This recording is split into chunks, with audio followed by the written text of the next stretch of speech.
नमस्कार। Mutual fund series के इस पहले वीडियो में आपका हार्दिक स्वागत है। फंड मतलब लोगों से पूल यानी इकट्ठा किया हुआ पैसा। म्यूचुअल फंड एक फंड है जहां बहुत सारे लोगों से पैसा इकट्ठा किया जाता है। जो कंपनीज फंड को मैनेज करती है उन्हें एसेट मैनेजमेंट कंपनीज कहते हैं। हर म्यूचुअल फंड स्कीम के लिए फंड मैनेजर अपॉइंट किए जाते हैं। फंड मैनेजर उस म्यूचुअल फंड स्कीम के जो गोल्स और ऑब्जेक्टिव्स हैं उनके अनुसार लोगों का पैसा इन्वेस्ट करते हैं और उस इन्वेस्टमेंट से जो प्रॉफिट होता है उसे जिन लोगों ने उस फंड में इन्वेस्ट किया था उनके बीच बांट दिया जाता है। उस फंड को मैनेज करने के बदले में एसेट मैनेजमेंट कंपनी कुछ फीस चार्ज करती है जिसे एक्सपेंस रेशो कहते हैं। ICICI prudential asset management company, SBI mutual fund, Motilal Oswal asset management company etcetera, ये सारी एसेट मैनेजमेंट कंपनीज है। एसबीआई म्यूचुअल फंड के ही 70 से ज़्यादा म्यूचुअल फंड स्कीम्स हैं, जैसे कि SBI magnum balanced fund, SBI blue chip fund, SBI regular savings fund etcetera. तो जब आप म्यूचुअल फंड में इन्वेस्ट करते हो तो आप ऐसे ही किसी स्कीम्स में अपना पैसा इन्वेस्ट करते हो। म्यूचुअल फंड में आपका पैसा मेनली दो एसेट क्लासेस में इन्वेस्ट किया जाता है, डेट और इक्विटी। डेट म्यूचुअल फंड में आपका पैसा डेट इंस्ट्रूमेंट्स में इन्वेस्ट किया जाता है, जैसे कि government securities, treasury bills, debentures etcetera. इन्हें डेट इंस्ट्रूमेंट्स भी कहते हैं क्योंकि गवर्नमेंट या कंपनीज इन इंस्ट्रूमेंट्स के जरिए इन्वेस्टर से पैसा बोरो यानी उधार लेते हैं और बदले में उन्हें इंटरेस्ट यानी ब्याज देते हैं। तो जो म्यूचुअल फंड्स डेट इंस्ट्रूमेंट्स में इन्वेस्ट करते हैं उन्हें डेट म्यूचुअल फंड्स कहते हैं। डेट म्यूचुअल फंड्स के कई सारे टाइप्स होते हैं। वही इक्विटी म्यूचुअल फंड में आपका पैसा स्टॉक मार्केट में इन्वेस्ट किया जाता है। इक्विटी म्यूचुअल फंड के भी कई सारे टाइप्स होते हैं और नेक्स्ट वीडियो में हम म्यूचुअल फंड स्कीम के सारे टाइप्स के बारे में बात करेंगे।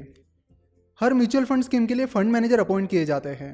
तो अगर वो इक्विटी म्यूचुअल फंड है तो उस फंड में कौन सा स्टॉक खरीदना है, कौन सा बेचना है, उन्हें कब खरीदना है और कब बेचना है, ये सारे डिसीजंस फंड मैनेजर लेते हैं। इसलिए इक्विटी म्यूचुअल फंड का परफॉर्मेंस काफ़ी हद तक फंड मैनेजर की स्किल्स और एक्सपर्टीज पर डिपेंड होता है। इसलिए म्यूचुअल फंड में इन्वेस्ट करने से पहले फंड मैनेजर के स्किल्स और एक्सपर्टीज को जानना बहुत इंपॉर्टेंट है। म्यूचुअल फंड में इन्वेस्ट करने के दो तरीके होते हैं, लमसम और एसआईपी। लमसम इन्वेस्टमेंट मतलब एक साथ अपना पैसा इन्वेस्ट करना। वही SIP that is systematic investment plan मतलब हर महीने या हर क्वार्टर में कोई स्पेसिफिक अमाउंट रेगुलरली इन्वेस्ट करते रहना, जैसे कि आरडी यानी रिकरिंग डिपॉजिट की तरह। आरडी में लोग एक फिक्स्ड अमाउंट हर हफ्ते या हर महीने डालते रहते हैं। उसी तरह एसआईपी के जरिए भी आप एक स्पेसिफिक अमाउंट हर महीने या हर क्वार्टर में म्यूचुअल फंड में इन्वेस्ट कर सकते हो। एसआईपी में mutual funds usually auto debit facility use करते हैं। तो अगर आपने हर महीने की 1 तारीख को 1000 रुपये की मंथली एसआईपी शुरू की है तो हर महीने की 1 तारीख को 1000 रुपये आपके बैंक अकाउंट से कट जाएंगे और म्यूचुअल फंड स्कीम में इन्वेस्ट किए जाएंगे। आजकल तो आप 500 रुपये से भी एसआईपी स्टार्ट कर सकते हो। जैसे कंपनी के शेयर्स होते हैं उसी तरह म्यूचुअल फंड स्कीम के यूनिट्स होते हैं और जैसे एक शेयर की कीमत उसकी शेयर प्राइस से पता चलती है उसी तरह एक यूनिट की कीमत उसकी NAV that is net asset value से पता चलती है।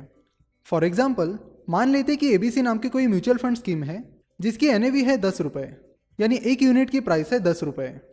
तो अगर आप 1000 rupees ABC mutual fund scheme में इन्वेस्ट करते हो तो आपको एबीसी म्यूचुअल फंड स्कीम के 100 यूनिट्स मिलेंगे। तो अगर अगले साल एबीसी म्यूचुअल फंड स्कीम की एनएवी 10 रुपये से 13 रुपये हो जाती है और आप अपने 100 यूनिट्स 13 रुपये की एनएवी पर बेच देते हो तो अपने यूनिट्स बेचने के बाद आपको 1300 रुपये मिल जाएंगे, दैट इज 30% प्रॉफिट मिल जाएगा। अगर आप हर महीने की 1 तारीख को एसआईपी स्टार्ट करते हो तो उस दिन जो भी उस म्यूचुअल फंड स्कीम की एनएवी होगी उस एनएवी पर आपको यूनिट्स मिलेंगे। अगर आप इक्विटी म्यूचुअल फंड स्कीम के यूनिट्स 1 साल के पहले बेच देते हो तो बहुत सारे म्यूचुअल फंड्स एग्जिट लोड लगाते हैं। एग्जिट लोड यूजुअली एक 0.5% to 2% का फाइन यानी जुर्माना होता है। कुछ साल पहले म्यूचुअल फंड्स पर एंट्री लोड भी होता था, यानी जब इन्वेस्टर्स किसी म्यूचुअल फंड स्कीम में इन्वेस्ट करते थे तो इन्वेस्ट करते टाइम भी उन्हें कुछ फीस पे करनी पड़ती थी जिसे एंट्री लोड कहते थे। कैपिटल मार्केट रेगुलेटर सेबी ने 2009 में एंट्री लोड पर बैन लगा दिया, इसलिए म्यूचुअल फंड्स अब एंट्री लोड नहीं लगाते हैं। जब कोई कंपनी पहली बार पब्लिक को शेयर बेचती है तो उसे इनिशियल पब्लिक ऑफरिंग यानी आईपीओ कहते हैं। सिमिलरली जब कोई म्यूचुअल फंड स्कीम लॉन्च होती है तो उसकी न्यू फंड ऑफर यानी एनएफओ आती है। किसी भी म्यूचुअल फंड स्कीम का एनएफओ आने से पहले उसकी ऑफर डॉक्यूमेंट पब्लिश की जाती है। ऑफर डॉक्यूमेंट में उस म्यूचुअल फंड स्कीम के goals, objectives, risk and rewards, benchmark, loads and expenses etcetera etcetera, इन जैसे कई सारे डिटेल्स होते हैं। किसी भी म्यूचुअल फंड स्कीम की ऑफर डॉक्यूमेंट आपको उस म्यूचुअल फंड की वेबसाइट पर मिल जाएगी। किसी म्यूचुअल फंड स्कीम में इन्वेस्ट करने से पहले आपको उसके ऑफर डॉक्यूमेंट ज़रूर पढ़नी चाहिए। अगर आप डायरेक्टली स्टॉक मार्केट में इन्वेस्ट करना चाहते हो पर आपके पास कंपनी का एनालिसिस करने के लिए टाइम नहीं है या एनालिसिस करने का एक्सपर्टीज नहीं है, तो इक्विटी म्यूचुअल फंड आपके लिए एक बेहतरीन ऑप्शन हो सकता है और आप किसी म्यूचुअल फंड मैनेजर की एक्सपर्टीज का फायदा ले सकते हो। म्यूचुअल फंड में इन्वेस्ट करना है तो ऐसा नहीं है कि किसी भी म्यूचुअल फंड स्कीम में इन्वेस्ट कर दिया। अलग अलग टाइप्स की म्यूचुअल फंड स्कीम्स होती है जिनके अलग अलग रिस्क एंड रिवॉर्ड्स होते हैं। तो यहाँ पर आपको फंड मैनेजर्स का एक्सपर्टीज, उस स्कीम के objectives, risk and rewards, expenses etcetera, इन सारी चीज़ों का एनालिसिस करना होगा और फिर जो म्यूचुअल फंड स्कीम्स आपके इन्वेस्टमेंट गोल से मैच होती है उन्हीं स्कीम्स में आपको इन्वेस्ट करना चाहिए। म्यूचुअल फंड की इस सीरीज़ के आने वाले वीडियोज़ में हम म्यूचुअल फंड स्कीम के टाइप्स, म्यूचुअल फंड में बिना कमीशन दिए कैसे इन्वेस्ट करते हैं, म्यूचुअल फंड स्कीम चुनते वक्त आपको क्या क्या देखना चाहिए, इन जैसे कई सारी चीज़ों के बारे में डिटेल में बात करेंगे। अगर आपको म्यूचुअल फंड की ये वीडियो पसंद आई है तो ज़रूर हमारे चैनल finnovations.com को सब्सक्राइब करें। हम यहाँ पर आपके लिए ऐसे ही म्यूचुअल फंड और स्टॉक मार्केट के इन्फॉर्मेटिव वीडियोस अपलोड करते रहते हैं। अगर आपको म्यूचुअल फंड या स्टॉक मार्केट से रिलेटेड कोई क्वेरी है तो आप हमें 8055935935 इस नंबर पर कॉल या व्हाट्सएप कर सकते हो। हमारे वीडियोज़ और ब्लॉग से अपडेट रहने के लिए आप हमें फेसबुक और ट्विटर पर फॉलो कर सकते हो और हमारे टेलीग्राम चैनल को भी ज्वाइन कर सकते हो। Thanks for watching.